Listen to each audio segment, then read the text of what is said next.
pleasure to talk to you about this film. It's actually quite unique in its genre and the way it's presented. So what is Pixels for you? Well, when I read the script, I realized that I hadn't really seen a script like this ever, and it was one of the most unique and original screenplays in the last 5 years that I've read. That, on top of the fact that it was possible to do a totally original comedy adventure in the middle of the summer, which is usually reserved for sequels or superhero films. That got me really excited, and I knew I had to do it. And also the challenge of creating visual effects that the audience has never seen before. Absolutely, and the visual effects in this one particularly tell a story. So was it like a little bit constructing two films at the same time that will mold into one?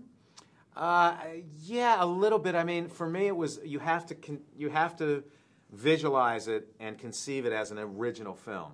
And for me, it was a matter of the comedy would always be smart and sophisticated, and the visuals themselves had to be so sophisticated that the audience would be completely surprised by what they're seeing. Because when you see this film on a big screen and you see the pixelized destruction and the intensity of sort of the Pac-Man character and how he's designed, it's going to blow your mind, you know.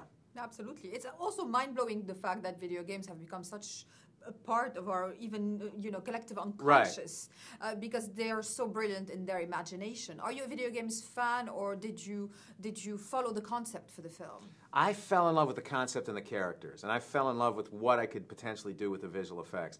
In terms of being a video game fan, I played Donkey Kong and Pac-Man, but I had to relearn Q*bert and Centipede and Galaga and Breakout and all the other games that are in the movie, just so I knew what I was dealing with in terms of action sequences. So that's great research to be able to do video game. Yeah, no, exactly. Yeah. And it's one from the privacy of your own Yeah. home sometimes, which is quite cool. Yeah.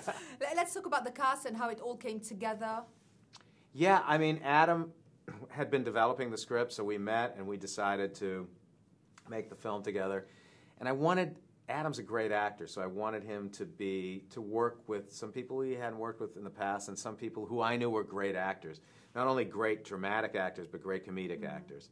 And so there was Peter Dinklage from Game of Thrones, who I loved as a comedic actor in certain films like Elf.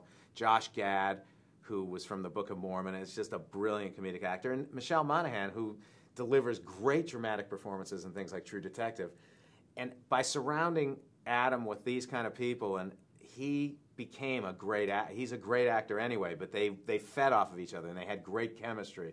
It was just wonderful to watch every day. It's like a good video game. You're only as good also as the people you play with. Exactly. Because it kind of heightens it. Yeah. So who's your perfect audience for Pixels? Obviously video games are for younger audiences, but it's for older people. What's up? Well, I think there's a nostalgic factor. I mean, for the men and women who played these games in the 80s, they're going to want to see it. I think kids, I've heard from like parents of 8 and 10-year-olds that they're really desperate the kids are desperate to see the movie, even though they may not have played the games. They're just attracted for some reason to these characters. So for me, it's fun if families go together because it's a shared experience. The parents can share their experience of playing the games, and the kids will just understand where this is all coming from. So, and it's meant for all ages. It's just such a wild, fun ride. I really hope families see it together.